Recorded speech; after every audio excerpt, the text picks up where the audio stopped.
This is Sean with Voices of Racing, and I'm speaking with Robert Torres. Robert, how are you doing today? Doing good. How are you? Good. So we're going to be speaking with a mentor of yours and a team that you've been able to race with over the years. And we're going to show a quick shot here.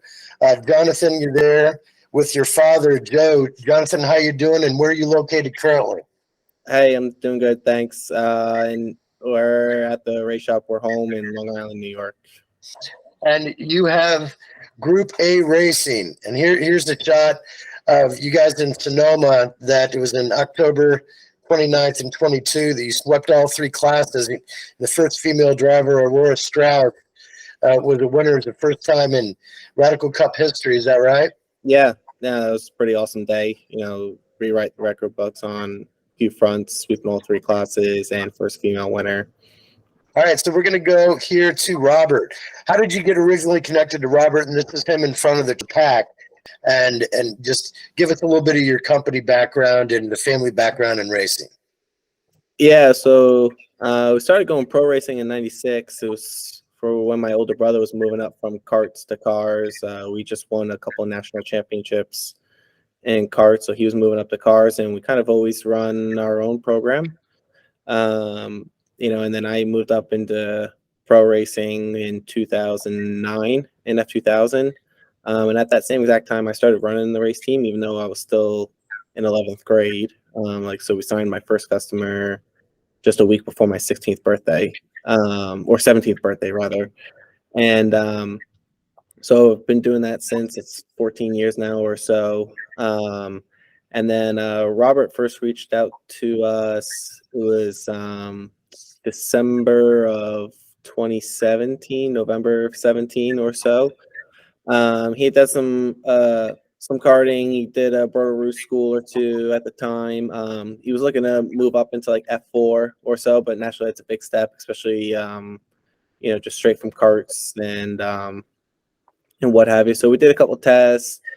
From there, I took him to the Lucas Oil School Series and worked with him there as a private coach, which was something that we did pretty common then. Drivers that weren't quite ready to step into F4 at the time, whether it be budget reasons or general experience reasons. We would work with them in the school series, try and win the scholarship there, speed up their development as well with the one-on-one time. Usually we'd see a 2-to-1, sometimes a 3-to-1 ratio of how quickly they would develop, meaning what would take them 2 to 3 years on their own, they would learn in 1 year with our involvement. And then from there, after 2 years there, he moved up into F4 with us, which was during the COVID year, which was certainly a bit tough for everyone with how condensed everything was and what have you. From there, he did in 21, then we switched over to Radical Cup ourselves as we became one of the dealers. And he did some NASA races with us, was able to get some of his first wins there in NASA, which was good. And then he was able to it worked out nicely because a lot of those NASA races were at New Jersey Motorsports Park, and then Radical Cup raced at New Jersey Motorsports Park as well later in the year. So after getting some time there in that car there and what have you, he was able to then do the Radical Cup race and have one of his better weekends too. So, it worked out quite nicely for him. That's great. So here's a shot again with you guys, and it looks like he's got his P1 trophy there. Robert, if you could kind of touch on this moment and just what it was like working with Group A Racing. Yeah, I said it before in the other video too, is that they've really taught me about 90% of what I know about racing and navigating this industry and holding my hand through some of the questionable parts of it, things I might have questions on. So it was great, being their driver and getting that first win for them. It was like finally getting like the monkey off my back almost, if I could put it that way. So you were in pole position in this race. You want to talk about any details of this race and what it was like being out front from the beginning? Yeah, so that race we had an advantage because the guy who finished second, he had a big block, what is it, Mustang? Or Camaro, sorry. Big block Camaro. And so he was faster on the straightaways, but we had the advantage in the corners. So really had to capitalize on corner speed, because that was our strength, and build the gap. Sure enough, got the job done. So it was good. All right. So, Jonathan, if you were going to describe Robert as far as the style of racing, and you've been able to watch him grow, just how would you kind of explain that to other potential teams or even to potential sponsors? I mean, he certainly he wants to succeed. I mean, obviously, this is a very, like any sport, honestly, it could be very difficult, and there could be a lot more, from a competitor aspect, what would be deemed more bad days than good days and stuff, because especially in this sport, you take a lot more L's than W's, unlike stick and ball sports, we have a 50-50 shot, right? It doesn't really turn him away, kind of keeps going, keeps pushing, he takes everything and wants to keep getting better. I mean, I remember when we first started with him, naturally, when someone steps up into cars, like the fitness aspect tends to come in quite quickly. And he took that to heart very intensely. And now, he went from not really having any fitness to most definitely being the most fit person that I've ever had involved. Like when we were running MSR Houston, we would always cap it at 2 days because we've never seen anyone have a successful third day because of a fitness aspect. That place is very, very, very demanding on the body. And the only person that we would do that with was Robert. we did it on like 2 different occasions, and I was never worried about it on the third day with him. But everyone else, usually halfway through day 2, like the second half of day 2 was kind of questionable, and the third day was never even consideration. So he's certainly willing and wants to put the work in. He's not shy for that, whatever it can be, and whatever it's going to be, he's going to certainly give it his best. So here's some shots of different podiums, and they go all the way back to 2010. And you've been racing yourself, Jonathan, pretty much your whole life. Is that right? Yeah, I was very much a track rat. My older brother, who I mentioned earlier, he's 13 years older than me. So literally, from when my mom was pregnant with me, traveling the country, going racing. Literally. So the only thing I've ever known was going to the racetrack during the summer. We're going racing and what have you. So, naturally through that, I've been very lucky because you naturally just take in a lot of stuff through osmosis, and naturally and that's how you end up doing stuff so much younger. Like no one else is running programs and signing drivers at 16 years old. So, very, very fortunate at that. Even today, what I've done at 31 years old, most people can't say they've done at 61 years old, so certainly very fortunate on that front. Now, here's kind of an overview of a lot of different statistics that Robert has acquired over the years. And, anybody watching could obviously pause to be able to look into these. But, Jonathan, I'd just like you to speak to the fact of you've been able to work with Robert. Obviously, he still has a long road ahead of him. What would you like to say as far as his driving style and as far as his mental state when he gets out there and being able to work, for instance, with the team, the crew chief, and everyone else? Yeah, I mean, he's not shy or anything, and he wants more,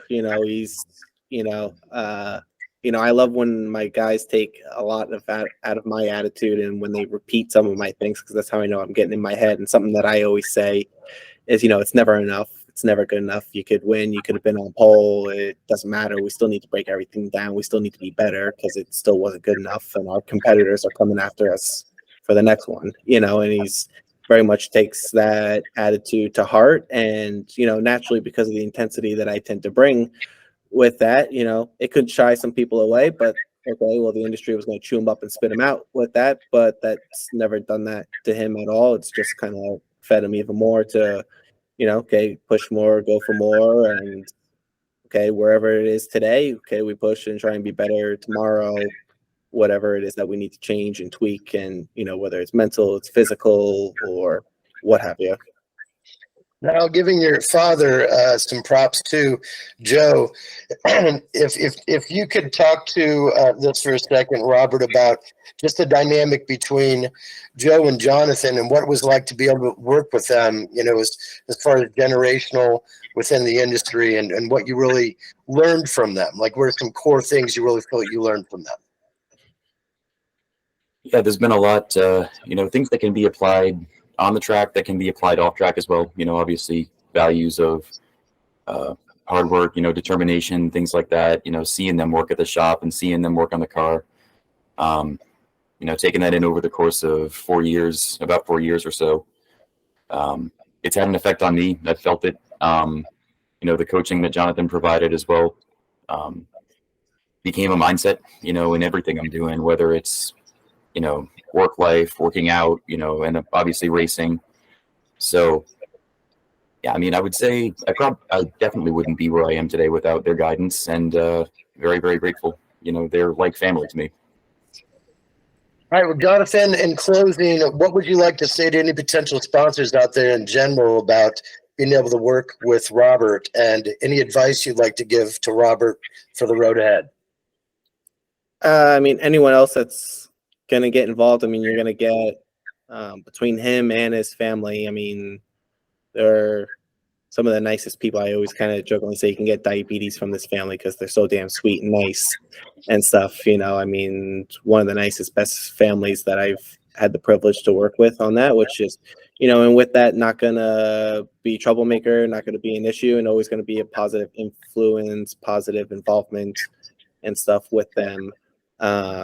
You know, and that starts from the head down, from his parents, you know, and how he's been brought up, and the actions speak from that, you know. So being involved with them, you're always going to have good representation, good manners, good attitude, and not necessarily looking over your shoulder worrying if something wrong's been posted on social media, or something silly, sticking your foot in your mouth has been said, or anything like that, or causing trouble in a different manner. And then as far as advice to Robert for his road ahead, what'd you like to tell him?